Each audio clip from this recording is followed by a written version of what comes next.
ultra-basse, c'est évidemment un outil. Moi, j'utilise deux mains droites avec clavier ciseau à droite et bipolaire à gauche. Et donc, comme l'a décrit André, ça c'est des vidéos moitié de moi et moitié de Guillaume Meurette. On va faire l'incision en J inversée, aborder le cul-de-sac de Douglas. C'est des malades assez simples, évidemment, comme souvent en vidéo. Mais là, vous voyez tout de suite qu'on est avantagé par la stabilité de l'image. Et surtout, ce qui va être très intéressant, c'est cette dissection ultra basse pour bien voir les releveurs de l'anus. Guillaume Meurette vous dirait qu'il ne fixe jamais la prothèse sur le rectum. On pourra en discuter si vous voulez, mais on bénéficie de l'ergonomie des mouvements de liberté pour cette dissection ultra basse. Il y a des recommandations de panel d'experts qui recommandent quand même de réséquer systématiquement le cul-de-sac de Douglas, même s'il n'y a pas d'érythrocèle associé. Et là encore, la dissection au ciseau fine, la vision en 3D permet d'éviter un maximum de problèmes et de pouvoir descendre extrêmement bas pour avoir une dissection optimale. Après, il y a le débat de la prothèse, parce qu'effectivement, quand on regarde les revues, maintenant qu'il y a le choix entre prothèses synthétiques et biologiques, on se rend compte que dans cette série de 4000 malades avec 400 prothèses biologiques, il y a 9 fois plus de problèmes quand on met une prothèse synthétique. Les données 5 ans après, en 2022, sont confirmées sur 4700 malades, c'est rétrospective, et on a un taux de complication de prothèse maximale de 2,4% avec des prothèses synthétiques, contre maximum 0,7 pour les prothèses biologiques, et ça a conduit les Anglais à proposer des recommandations où clairement il est marqué que les prothèses en polyester ont plus de complications. Quand on va sur le site de la SNFCP, on a à peu près la même conclusion. Et je vous rappelle qu'en 2021, au journal officiel, un arrêté sur ces prothèses est sorti, mettant des limites extrêmement claires sur les centres qui peuvent, la nécessité de cohorte et le rapport de toutes les complications. Et donc, pour toutes ces raisons, associé au fait que mettre des tackers, parce que parfois c'est compliqué de fixer, expose à des problèmes. Donc la fixation sur le promontoire et sur le rectum avec les agrafes sont un peu difficiles et à risque. Dans cette série, certes, sur des cadavres, il y a 42% des tackers qui ne sont pas au bon endroit. Et donc ça pousse à aller dans le sens de Guillaume Meurette et d'arrêter de faire des rectoplexies avec des prothèses synthétiques. Et donc lui, il a complètement basculé sur une approche robotique avec prothèse biologique systématiquement, avec une durée d'hospitalisation qui est plus courte, moins de symptômes de novo, moins de réopération avec un taux de récidive qui était similaire. Et donc, cette prothèse biologique, elle nécessite, vous le savez, d'être un peu humidifiée, et c'est là où le robot va vraiment aider, parce que comme elle est beaucoup plus rigide que les prothèses habituelles en polypropylène, la suture est beaucoup plus facile au robot. Et par exemple, lui qui préconise de fixer sur le promontoire, là, l'ergonomie avec les 25 degrés de liberté du porte-aiguille aide considérablement le chirurgien pour fixer la prothèse où on veut. Mais si vous avez quand même envie de fixer la prothèse sur le rectum parce que vous aimez Meurette, mais vous ne suivez pas tout ce qu'il dit, c'est évidemment pareil. Et là encore, l'ergonomie n'a rien à voir par rapport à ce qu'on pourrait faire en célioscopie, notamment avec ces prothèses qui, comme vous le voyez, sont quand même parfois très épaisses et on bénéficie de la force de dissection et de préhension du robot. Ensuite, pour le promontoire, on n'a plus besoin de prendre des tackers à l'aveugle, vu que là encore, on peut même faire des sutures en arrière avec du fil résorbable ou du pollen, comme vous voulez. Les recommandations sont plutôt avec du fil résorbable, mais ça permet d'éviter tout agrafage sur le rectum, tout tacker sur le promontoire et d'avoir que des sutures avec des fils. Et puis enfin, il y a la repéritonisation qui peut se faire avec du fil tressé ou du véloc. C'est là encore absolument indispensable, quel que soit le type de prothèse que vous mettiez. C'est bien marqué dans le Delphi publié cette année dans DCR. Si c'est une bioprothèse, ça va améliorer l'intégration de la prothèse dans les tissus. Et puis si c'est une prothèse synthétique, ça va prévenir un peu les occlusions et les adhérences avec les organes de voisinage.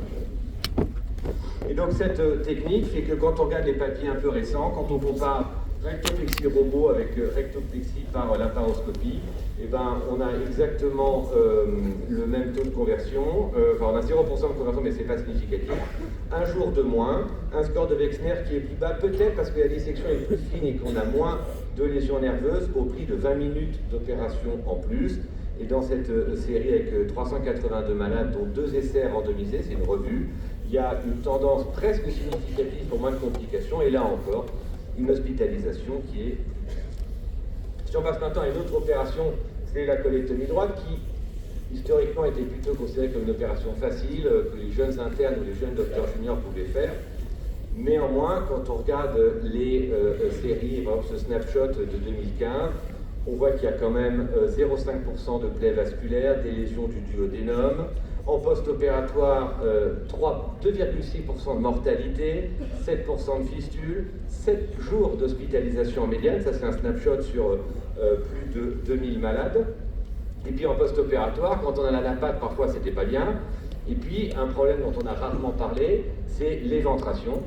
Parce que moi, pendant des années, j'ai fait une petite incision péri-ombilicale parce que ça vient bien pour faire le curage. Ben, en fait, il y a un taux d'éventration qui est très très important. Donc si on veut essayer de régler ces problèmes, per-off, anapate et post-op, on doit avoir un curage qui est optimal. Et vous savez que maintenant, autant la CME n'a pas encore démontré son intérêt, le curage D3 encore moins, mais il est maintenant clairement établi que pour faire un bon curage, il faut faire un D2 optimal. C'est un dessin de Marcos Gomez, avec une technique qui est particulièrement bien détaillée dans ce papier de surgical endoscopie de 2018, où par voie mini-invasive, on peut faire toute la dissection et la ligature centrale des vaisseaux pour avoir un nombre de ganglions adéquat. Pour le problème de l'incision et l'éventration, quand on regarde toutes les données, en fait, il n'y a pas de discussion, il faut faire un Fadenstiel. Vous voyez, c'est 0,9% d'éventration par rapport à ma petite médiane périombilicale qui vient bien, où on est à 13%. Donc si vous voulez faire un Fadenstiel et puis un curage central, vous êtes obligé de faire une anastomose intra-abdominale, parce que c'est compliqué de mettre le transverse dans le Fadenstiel pour faire votre anastomose. Et dans cette série qui compare anastomose intra et Fadenstiel ou anastomose extra avec une petite médiane, et bien vous voyez qu'il n'y a pas de discussion à 5 ans sur le taux d'éventration. Et donc tout ça fait que le robot va nous aider à faire un curage en sécurité, encore une fois, grâce à l'agilité dont on dispose, avoir une anastomose intracorporelle et puis faire un Fadenstiel. Donc idéalement, on place les trocars par une ligne oblique, mais chez les malades qui s'y prêtent, on va pouvoir bénéficier encore plus de l'approche robotique et donc faire cette incision de Fadenstiel en mettant les 2 trocars du robot dans le Fadenstiel et tous les trocars en dessous de la ligne entre les 2 épiniliaques antéro-supérieurs, éventuellement avec un trocar d'aide si vous avez besoin, mais on peut carrément ne plus avoir que les 2 cicatrices de trocar en plus du Fadenstiel, des cicatrices quasiment invisibles chez un malade. Et là encore, plutôt de main droite pour faire la colectomie. Et donc l'intervention débute, donc là c'est une tumeur du sécom, vous allez voir, elle adhère un petit peu au plan, et donc suivant le papier de surgical endoscopie, on commence par libérer tout le mésocolon pour se remettre en avant du duodénum. Donc là, vous voyez, il y a des adhérences tumorales ou inflammatoires, on ne sait pas, et là, on est bien content d'avoir la vision en 3D, une image qui ne bouge absolument pas, pour palper et se mettre à distance pour emporter en monobloc tous les tissus qui adhèrent à la tumeur. La dissection et la coagulation au ciseau faisant moins de fumée, on arrive à commencer à libérer. C'est comme c'est la partie la plus difficile parce que c'est là où on est un peu gêné quand on met le trocar sur la ligne médiane. Ensuite, on lève le côlon et on va pouvoir commencer à disséquer le duodénum. On voit le début du pédicule ilioséco-colo-appendiculaire. Il faut vraiment remonter assez loin pour pouvoir ensuite disséquer de manière élective la veine et l'artère ilioséco-colo-appendiculaire avant de s'occuper du pédicule. On peut continuer, on peut régulièrement tracter un peu plus la main gauche, qui parfois refait remonter le duodénum comme vous le voyez ici, et on peut très facilement disséquer. Et donc là, on gagne en dextérité, en agilité par rapport à la laparoscopie, évidemment. Une fois qu'on a fait tout ce plan de dissection, on peut commencer à faire une incision dans le mésocolo qu'on a libéré. Vous voyez, on s'est mis juste en dessous du pédicule ilioséco-colo-appendiculaire et on va s'avancer pour arriver vers la terminaison de la veine et l'origine de l'artère. J'ai coupé un peu plus parce qu'il fallait aller un petit peu vite. Mais là, pour la dissection de ces vaisseaux qui font parfois un peu peur, en tout cas moi je suis beaucoup plus à l'aise avec un ciseau qui bouge dans tous les sens qu'avec une laparoscopie classique.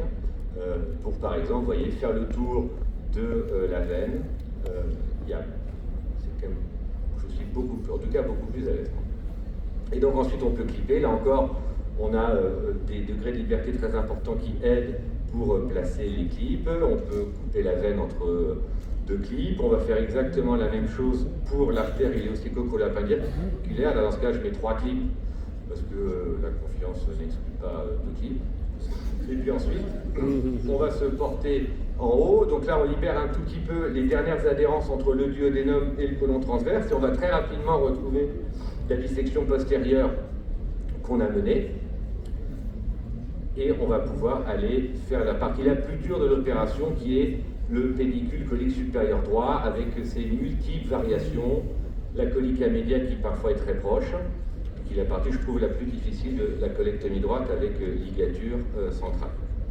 Et d'ailleurs, quand on, voilà, là il reste encore un petit peu de pancréas, donc on peut vraiment faire une dissection très poussée avant la ligature des vaisseaux. Et donc là, vous allez voir, on va voir le lacis vasculaire avec probablement une colique supérieure droite et une colica média. Donc c'est exactement comme le pédicule iléocyclo-colapingulaire. On dissèque progressivement les adhérences autour des vaisseaux et on va pouvoir ligaturer de manière élective les différents vaisseaux. Et une fois qu'on a fait cette ligature complète, on va pouvoir finir de coaguler le mésocolon pour préparer le temps anastomotique. Donc on peut utiliser les méthodes de coagulation, enfin les pinces de coagulation avancées ou la bipolaire. La Sherform avec son angulation aide énormément pour se mettre bien perpendiculairement au côlon. On vérifie qu'on est sur une zone bien vascularisée, évidemment. On va faire exactement pareil avec pour l'intestin grêle. Donc là on a mis un trocard de 12 qui va faire partie de l'incision de Fadenstein, donc ça ne fait pas de cicatrice en plus. Et ensuite, on coagule l'intestin grêle et puis on finit les quelques dernières adhérences qui restent au niveau de l'angle droit. Vous pouvez sortir la pièce avant de faire l'anastomose ou garder la pièce dans le ventre, c'est indifférent. Dans tous les cas, il va falloir faire une anastomose. Donc soit vous voulez la faire manuelle, comme le préconisait Epicott, et donc vous faites d'abord une incision de la musculeuse sans ouvrir le tube sur le grêle et le côlon, et vous faites insurger au véloc sur le plan postérieur pour avoir une étanchéité maximale et réduire le plus possible la contamination. C'était l'idée de faire cette anastomose manuelle. Donc après, vous ouvrez le côlon, vous ouvrez l'intestin grêle avec une petite compresse à côté pour protéger. Et une fois que le tube est ouvert, vous n'avez plus qu'à faire un surjet antérieur au véloc pour faire votre anastomose. Donc ça, c'est l'anastomose manuelle.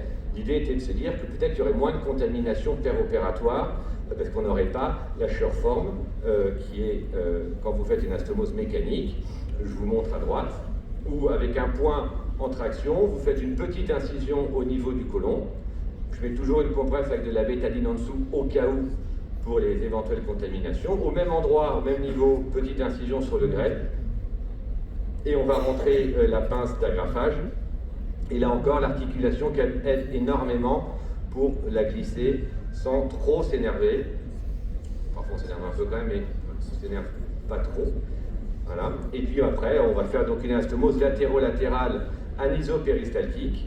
Et puis ensuite, une fois que c'est agrafé, c'est un peu accéléré comme vous avez vu, on utilise la compresse pour éviter les contaminations, puis on ferme le petit orifice par un surjet de vélo. Voilà.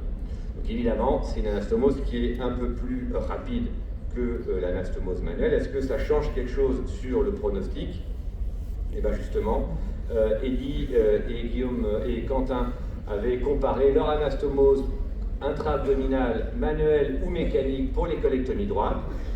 Donc l'anastomose manuelle augmentait le temps opératoire d'à peu près 20 minutes, mais il n'y avait pas de différence sur le taux de fissure anastomotique et peut-être un petit peu moins d'iléus, mais ce n'était pas significatif, 2 fois moins d'iléus quand on faisait l'anastomose mécanique. La conclusion du papier, c'est que donc on pouvait faire des anastomoses mécaniques, ce qui est évidemment possible.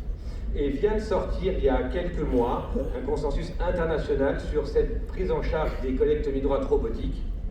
Et le papier est extrêmement bien fait avec une quinzaine d'objectifs si vous voulez commencer. Il y a toute une sélection des malades, un peu comme le cas que je vous ai présenté, donc plutôt des malades pas obèses, en bon état général, et surtout, il recommande ce que je vous ai présenté, c'est-à-dire que idéalement, colectomie droite robotique, pas un énorme T4 qui normalement est plutôt une contre-indication à la voie d'abdominaux invasive, en tout cas si vous débutez votre expérience robotique. Anastomose, dissection subiléale, exérèse complète du mésocôlon et plutôt une anastomose, donc comme je vous l'ai montré, intracorporelle, latérale, mécanique. Je vous remercie pour votre attention. Merci beaucoup. Un premier commentaire de Chef Martin. Juste, bravo pour ces très belles